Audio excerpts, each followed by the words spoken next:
If we're going to have a sustainable business long term, we need to set up the systems and processes to enable that. It's no good just looking around for any job and taking any job. We want to be here in the long term, you know.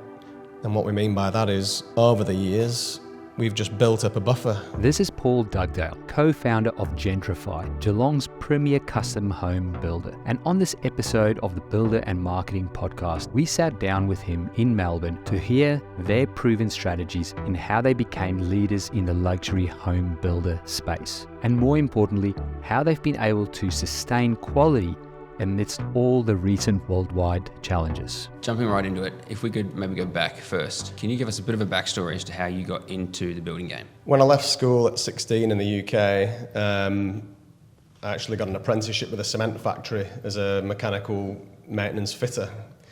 So I spent 6 years on the tools repairing factory equipment, and then carried on and did university and ended up with a bachelor's in engineering. So I did my engineering degree. And then I moved into project engineering and project management for quite a few years, basically designing and building cement factories in the UK. Yeah. And then moved to Australia in 2006, working for a company called Borrell, which I'm sure most people would have heard of, in the cement game as well.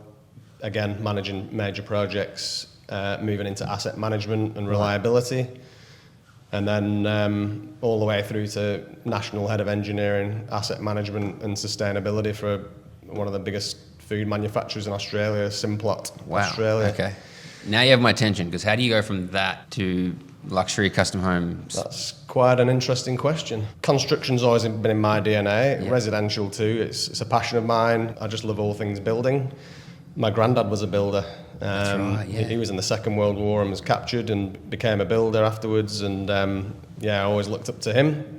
And one day, I think it was back in 2014, I was talking to a good friend of mine, Chris, who's now my business partner, and he used to be a carpenter. He was an apprentice, then he was a carpenter, and then he became a site supervisor for a very well-known and reputable luxury custom home builder down in the Geelong region, and he was the supervisor for them at the time.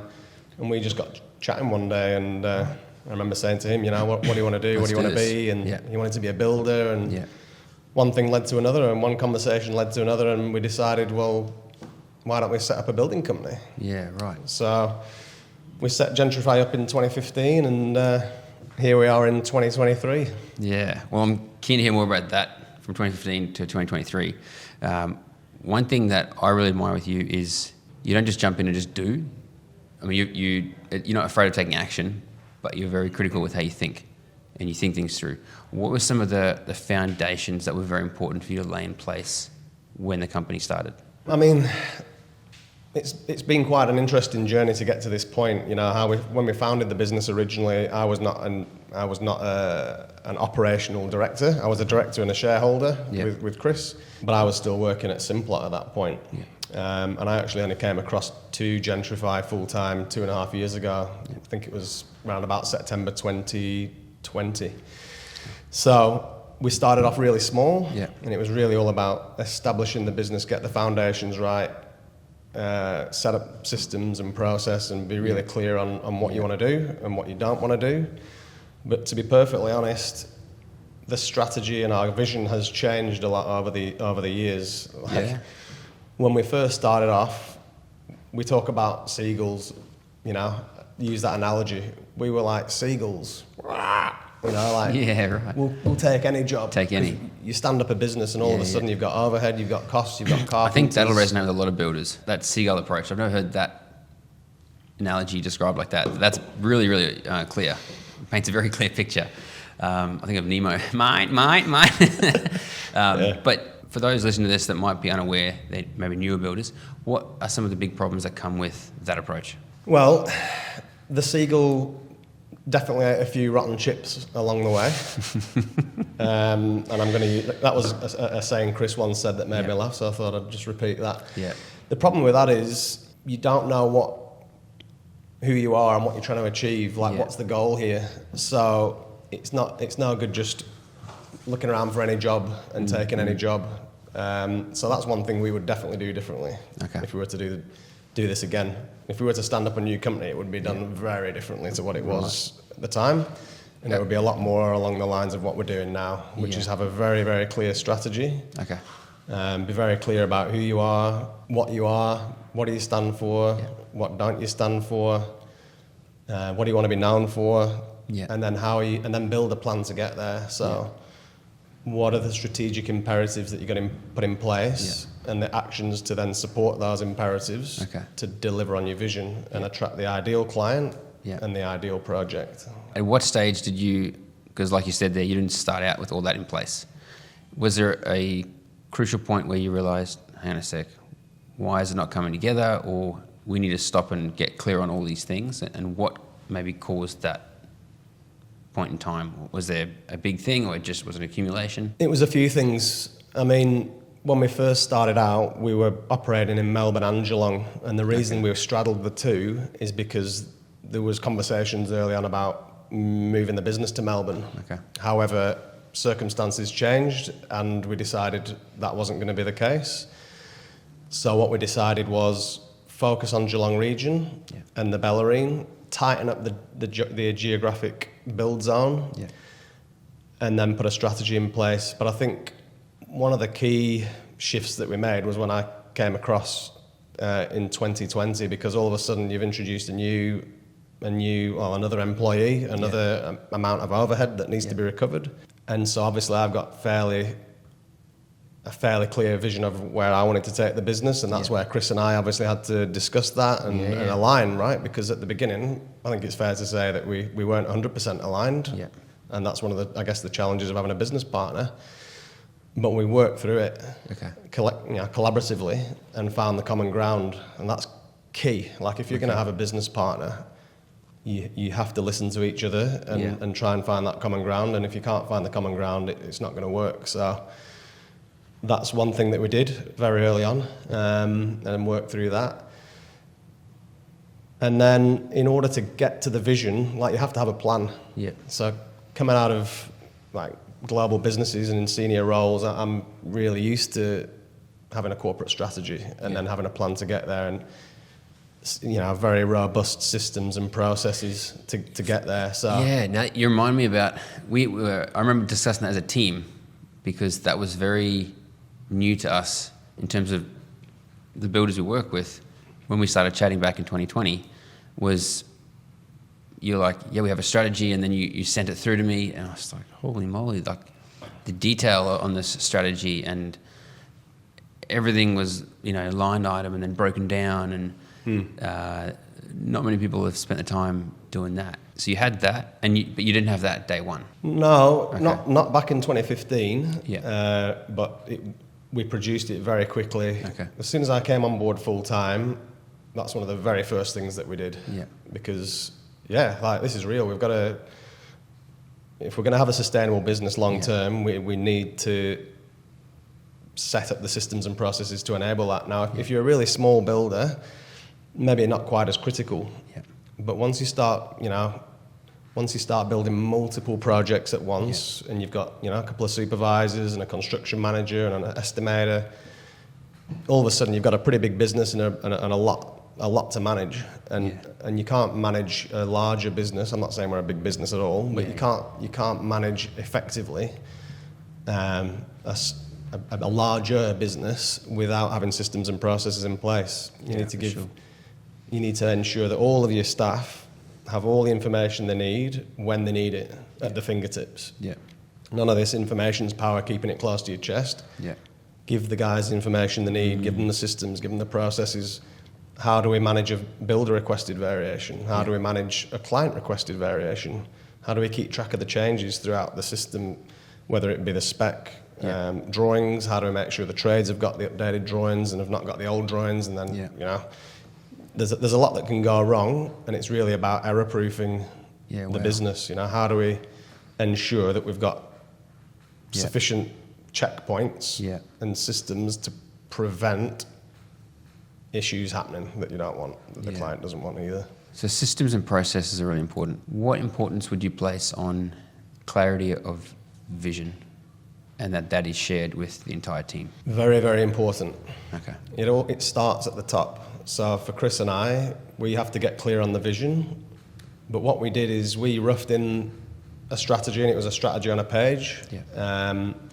Because strategies are only any good if you actually convert them to action. There's no point just creating something that sits there and looks nice on a PDF or on on a board somewhere.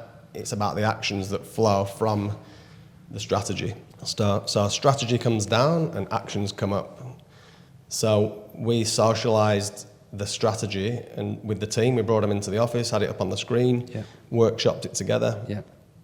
And that's how you get the buy-in from the team as well. Hey, Right. This is what we think. What do you guys think? Yeah. How can we make this better? Yeah.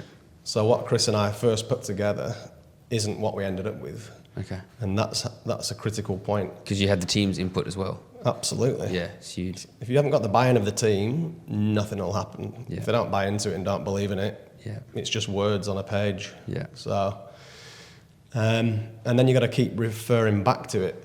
So, for us, it's really around client experience. Yeah. What are we doing to make client experience better? What are we doing around relentless cost and efficiency focus? It's no good for anyone if we've got projects going over budget. Yeah. That's how builders go broke, and then that's bad for the client as well. Yeah. Sustainable growth, what does that look like? Building capability in the team. Yeah. So we had, I think it was about 5 pillars, strategic pillars. Yeah. And underneath each of those, we had actions. Okay. Actions to deliver on the strategy, if that makes sense. Yeah. Then you got to implement them. Okay. And then you've got to track them.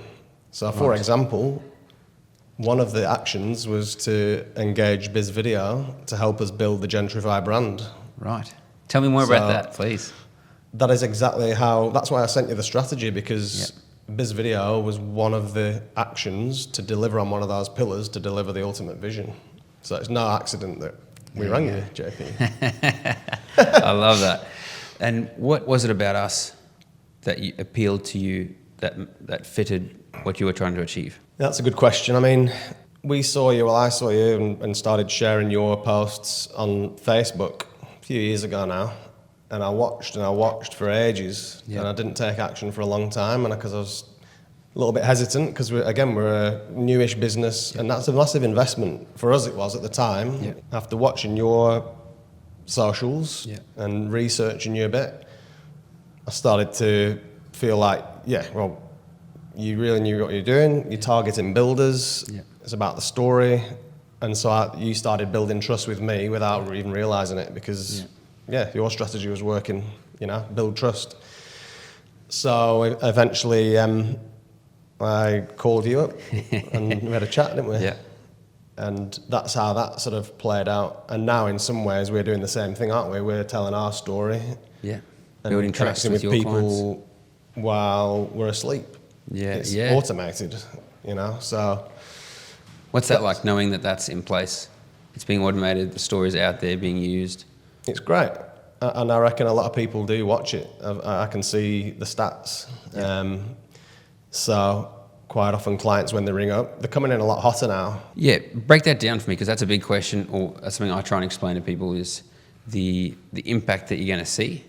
What from since the story was implemented, what shift did you begin to see? It was a combination of things that led to it. It was the story itself, but then we pushed it through the socials. We sponsored that, put it on the email signatures. We had a multitude of mechanisms to getting that story out there, and all the sub videos too. We did notice an increase in inquiries straight away, and we signed quite a few prelim agreements, we call them, to design homes. And so, the quality of leads definitely improved. We say no a lot more than we say yes. How important is that? You've got the mid to high, and then you've got the real high-end stuff, and we're in that mid to high space. Yeah. So there are less projects out there in that space, but we still got to hold true to what we're all about, and what we aren't about as well. So a lot of the smaller renovations and cosmetic renovations, it's not to say we couldn't do that. Yeah. By virtue of the way that our business model's set up, it wouldn't be sustainable for us to be doing those kind of projects. We'd have to be doing so many of them that it wouldn't make sense. So what we do is politely say no, and then where we can refer to another builder that might be a good fit. Yeah, I was going to ask about that, because that's something that we try and help a lot of our builders with, is it can be new to them, is the saying no. and so giving them a system or a framework to use to do that. What have you found to be most beneficial, helpful, powerful for you when it comes to doing that well? To say no. To say no. How do you say no well? So, firstly, I mean, I'm not saying my way is the perfect way. It's a little bit of an art, isn't it? You know, it's psychology, and all potential clients are different. Everyone's different. So I firstly thank them for their inquiry and let them know that I really appreciate that they've thought about us and considered us for their project, and then just politely say that, look, we don't believe that we're the right fit for your particular project.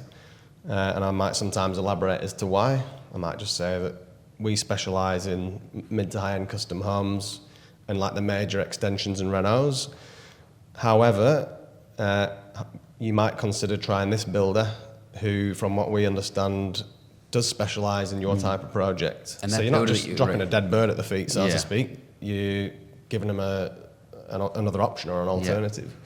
And they usually, if you do that, more often than not, they're really thankful, the potential clients. They appreciate that you got back to them rather than just ignoring them. And that other builder or builders that you refer to, you have a relationship at all No, with them? Have you ever thought about that? That could be that could be a passive income stream right there. But no, we haven't. We have this sort of what we call an abundance mindset. So there's plenty to go around. We don't need to be clipping tickets. For us, it's about the client. You've got to put the client at the centre of everything. And if another builder picks up a job because of our marketing, great. Okay. We like to see other builders succeed as well and not be. That's good. That's really, really good. You talked earlier about the people that are coming to you. Your prospective clients are coming to you a lot hotter. How do you measure that? I'll just put a thermometer in the mouth and then put it in a spreadsheet and then trend it over time. No, it's just the language or behaviour that you pick up. Yeah. So sometimes clients will just be like, you just know they've already picked you as the builder. Yeah. And you don't feel you have to do as much of the conversations that we would have had to do in the past, where the whole getting to know you thing. So we'll ask plenty of questions of the client to get to know them. Yeah. But you get the feeling that they know you already, and it might be a referral. Quite a lot of our projects are from the back of word of mouth, to be honest.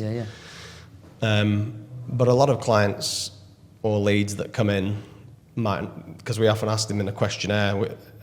Every client that comes in, there's like a very brief questionnaire, like a qualifying questionnaire that we send out to gather important information about what they want to do, what the budget is, have they built before, what documentation have you got, where did you hear about us?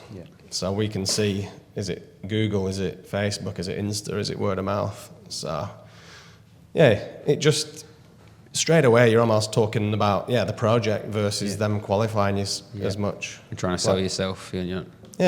It goes both ways, right?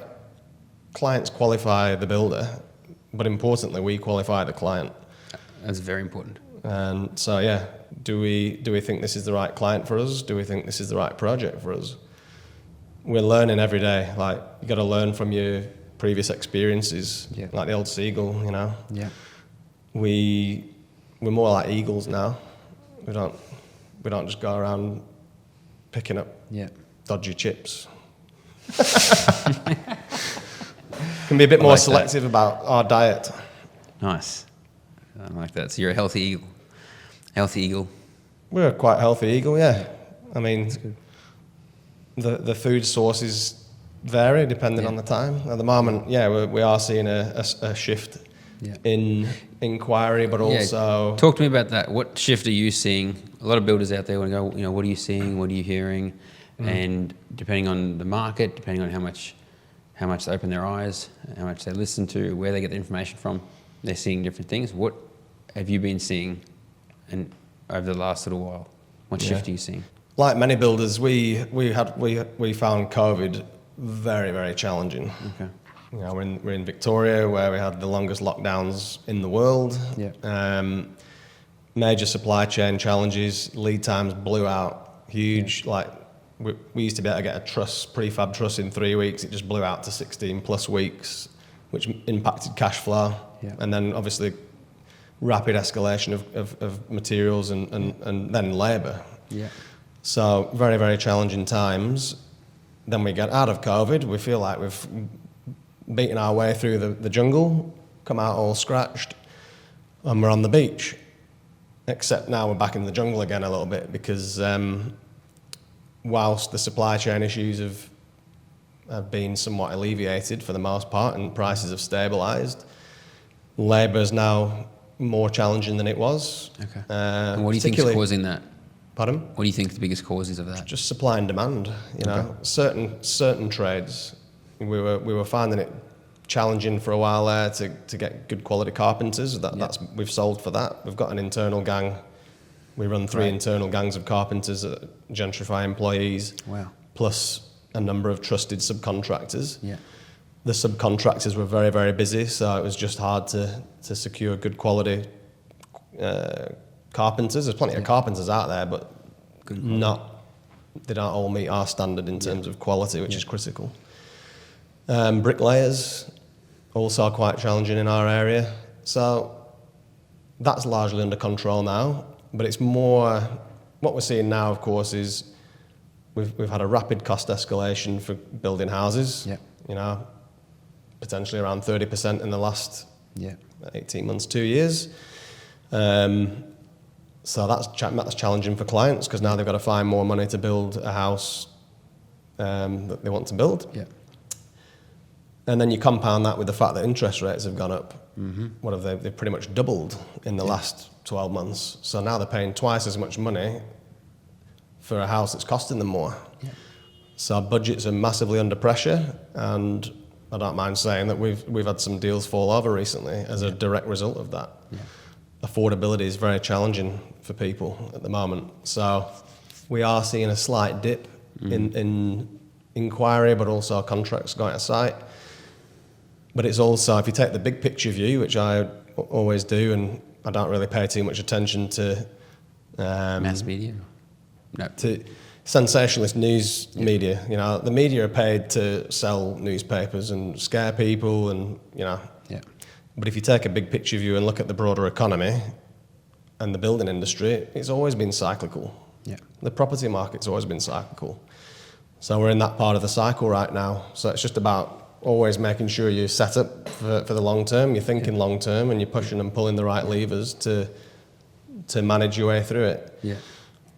And for us, one of those things is building a war chest. Chris and I, we're pretty conservative guys. We want to be here in the long term, you know.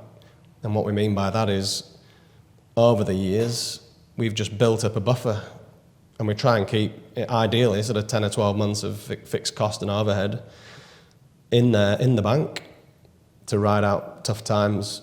And if we hadn't done that prior to COVID, we would have been potentially in a lot of trouble, like a lot of builders were. We've seen a lot of builders go bust.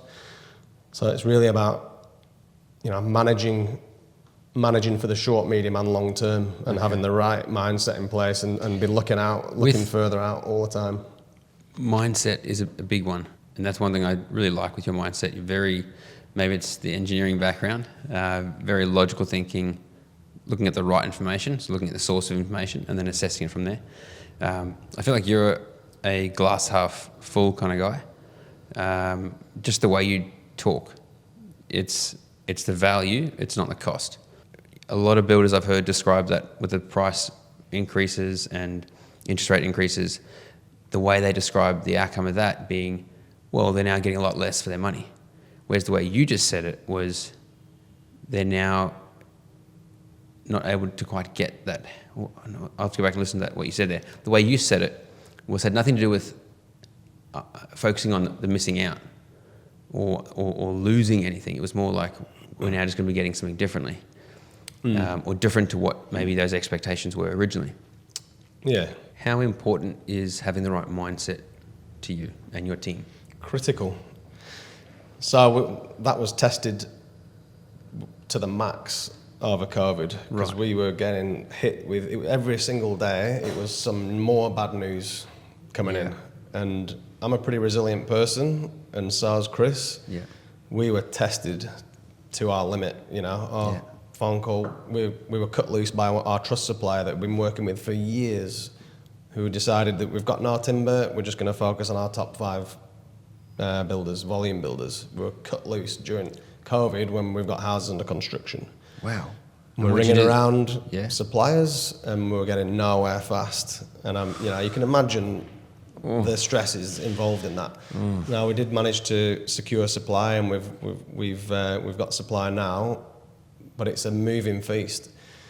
Okay. Then we'd have massive delays. We'd hear that the trusses are now going to take 16 weeks, and you frame all the walls, and you're ready to put the trusses on. They're supposed to be here next week on Wednesday. You want to get the trusses on so you can put your frame claim in, because you've had some cash flow challenges throughout the whole COVID period. And then you get a phone call saying the trusses have been delayed 6 weeks. So all of a sudden you recut your numbers and cash flow that out, and you can see the dip that you thought you were going through is now got a lot deeper. Yeah. So then you're starting to push and pull other levers to resolve it. So I'm a big believer in focus on what you can control, and Chris and I did that, and the team, and only worry about the things you can control. Yeah. But it's easy to say that, because when things are happening that are outside of your control, that have the potential to totally destroy your business, that's when stress becomes anxiety, and then that's when the sleepless nights start. So how do you keep a level head amongst that, and not just start freaking out? And I'll put my Lycra on at 5:30 in the morning, and then chewed bar tape for an hour and a half. I remember seeing that on Strava. Up and down. Pablo. Sweated it out on the bike. Yeah. That was one thing I did. I think it's just about trying to maintain perspective. Yeah. You know, talking to you. So my wife, Kat, absolutely. Without her, that it would have been. You know, I don't know how you get through something like that on your own. Just having someone there to bounce things off. This is what's happening, helping you get perspective. Because it's hard to maintain perspective when something like that happens. Your mind, has a your funny way of... your mindset and thinking can change. It was talking with Chris, my business partner. Yeah. You know, my dad. It's your network. Yeah. Talking to other people. What are you doing? You know, I'm on a few different groups on Facebook. Yeah. So you can network and see what other builders are facing and how they're doing it. You know, there's a few ways you can do it. With the network side of things, that's a big thing that we often see come up for builders. So we're really excited to jump into that with the workshop and mastermind tomorrow. And who you have put around you is so important. Very. Who are some of those key people that you put around yourself to help take the business to where you want to take it, in terms of their roles and experience?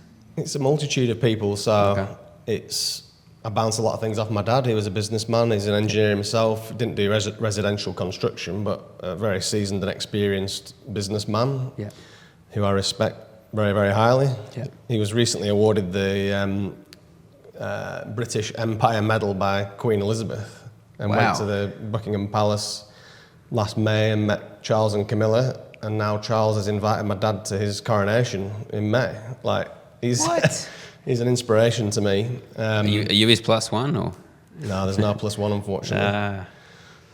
I said, have you got a good seat? He went, yeah, I think I'm next to the toilets. I don't know, that's just his humour. But my dad, a good friend of mine, Tim, so he's 10 years older than me. He rides bikes as well. He's very experienced. He's got a really cool, calm head on his shoulders. And so I confide in him a lot for things like that, and it just helps me get perspective. Yeah. Talking to Chris, making sure we're aligned there, and then doing a lot of reading too. Just keep educating yourself every day. It's all about, it's just mindset is key. Yeah. And just don't be afraid to get it off your chest, and try and compartmentalise work versus family time. I had a propensity to, you check your phone, you check your email, and you never switch off. That's not healthy, and I was doing that a lot. Okay. So started spending a lot more time just compartmentalising work from home. Yeah. Doing stuff with the kids, riding bikes, going out on the beach, just stop and smell the roses a little bit. Okay. Because, as the saying goes, this too shall pass. You just got to remember that. What was that saying? This too shall pass. Right. I didn't coin the phrase. I don't know who did, but a lot of the philosophical quotes do help you get through sometimes. Yeah. But it's keeping the glass half full, positive mindset. Yeah. Be an optimist. Yeah. What's the point in being a pessimist? You're not going to get there, are you? Yeah, that is so true. It's like the situation is what it is, and you said this too shall pass. So you can either have a positive mindset about it, which will help you look for the opportunities, or if you have a negative mindset, you're just going to be dragging through mud. It was hard to. I will say it was not easy to keep a positive mindset, and there was a point in time last year when it was just the absolute peak stress. Yeah. Where, I was struggling to keep a positive mindset, and we came through it. Yeah. And now I'm in a really good place. Yeah. But I think Chris and I, and probably, I would imagine a lot of builders went through exactly what we went through. Yeah. And I don't know if really a lot of clients and people on the internet, because you see a lot of, it's quite disappointing actually. Like when you read the comments in Facebook, because builders were falling over left, right and centre. Yeah.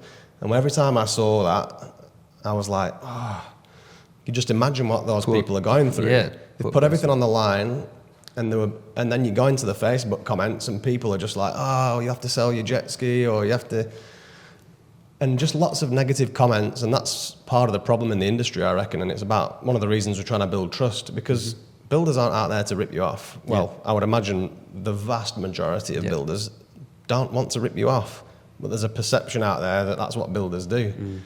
And of course, there's a massive impact on a client if their builder goes broke. Yeah. Like, that's horrible. But equally, it's very horrible, and equally horrible, you could say, for the builder who's now lost his livelihood or her livelihood, and liquidators are liquidating the houses, and you're bankrupt and starting again. So yeah, that's rough. One thing I want to dive in with you with that strategy we were talking about earlier, very detailed. Marketing, obviously, you understand the power of that, and conversations that we sometimes have with new builders is explaining to them what we call aggregate marketing, or understanding the big picture and how everything works together and correlates together to get the outcome. It's not just about putting the ad up. It's not a vending machine. What perspective do you take on marketing, and what all do you do to put Gentrify out there in the right place, the right time, and to get the outcome you want? Yeah, that's a good question. Firstly, I'll say I don't think we're certainly not the best out there in terms of marketing, and it's probably one of our big growth or opportunities, should we say, and that's one of my focuses. There you go. Pardon? They're just talking like that. Well, many people would say that's our biggest downfall, whereas you're saying that's our biggest opportunity. That's mindset. Yeah, that's exactly. Brilliant. My mindset is continuous improvement. Just the lens. It's the lens that you look through. So when I look through a building site or look at any business, I'm looking at how it can be improved. Yeah. Whatever it may be. Yeah. So with your marketing, what approach do you guys take with that big picture? So it's an area of opportunity for us, and I tend to benchmark other builders and see what they're doing. I'm a big fan of Greer, I don't mind saying. I think those guys are killing it, and I really, really respect what they're doing and the risks they've taken and the marketing they do. They do a really good job. We need to probably do more of that. So in terms of the holistic marketing strategy, I'm a big believer in online. Yeah. More so than paper-based, but it is about a multi-pronged approach. Yeah. So what are all those prongs? Those prongs for us are website. I think that's one of your biggest assets. As a builder at least, people want to see the work you've done. Yeah. They're going to research you, so you need to give them information where they can do that. I think website's critical. Make sure that it's clear, it's concise, what your service offering is, what your point of difference is. Yeah. Who's in your team, and also, and critically, past and current projects. So that's one. We focus on site signage as well, so we tend to use a bit of a direct market response there, looking for a quality custom builder. So it's a question that people then subconsciously answer in their head. So it's question, call to action. Yeah. And usually there'll be a 3D render of the house that we're building on there as well. That's cool. So people can visualize the house that's going to be built before we've built it. So rather than waiting all the way till the end of the project to take pictures, technology now allows you to produce 3D renders that look, you wouldn't even tell the difference. So our utes, make sure the utes are all badged up. Yep. And so when you're cruising around, we get a lot of inquiry just from the utes. Yeah. Oh, how did you hear about us? Oh, I saw your ute. Cool. That was worth the investment. This is something I find interesting. So, for example, how many utes vehicles do you have branded on the road? We've got 3 utes branded. Yeah. We've got 1 that isn't branded because it's just not been done yet. That's about to be done. And then we've got another 2 on the way. Yeah. All Ford Ranger Wild Tracks, and that's part of our staff attraction and retention strategy. If all of our supervisors have a super clean Ford Wild Track, so that's your tool of trade vehicle, and they love that. I think that's cool, and it's interesting hearing you talk about marketing. You have such a good understanding and grasp on it. It's funny how people can make that comment. When you have this multi-pronged approach, they feel like they see you everywhere. Even though, and they might say, oh yeah, I've been seeing your vehicles everywhere. And they might see it once, twice, but then they're also seeing the video online, they're seeing the newsletters come through, they're seeing posts, whatever, everything. Yeah. Brand, site signage. And then, but in their minds, oh yeah, I saw your vehicle. And that's it. I should mention as well, Facebook and Insta. It's critical, especially if you're a builder, to have, especially Insta, but Facebook as well. Yeah. I know a lot of the younger generation are moving on to other platforms because the parents are on Facebook and they want to be on a different one. But a lot of our clients are on Facebook because they're 30s, 40s, 50s. Yeah. So yeah, there's lots of different ways to do it. And I think to your earlier point about they see you everywhere, I think it's it takes someone a long time to decide that they're ready to build. Yeah. So for us, a lot of our marketing is not necessarily targeting the people that are ready to buy today. We try to do that, of course, but it's starting to build a relationship and plant the seed with the people that are starting to think about building, and they start following you for a while. And it might take them 12 months before they actually decide, right, I'm going to build now. And when they think builder, they think Gentrify. Yeah. And then they come in for a chat. Awesome. Paul, big thank you. Thank you very much for coming in today and sharing all that. I think that's going to be an immense amount of knowledge for other guys. So thank you. Thank you. Thanks for having me.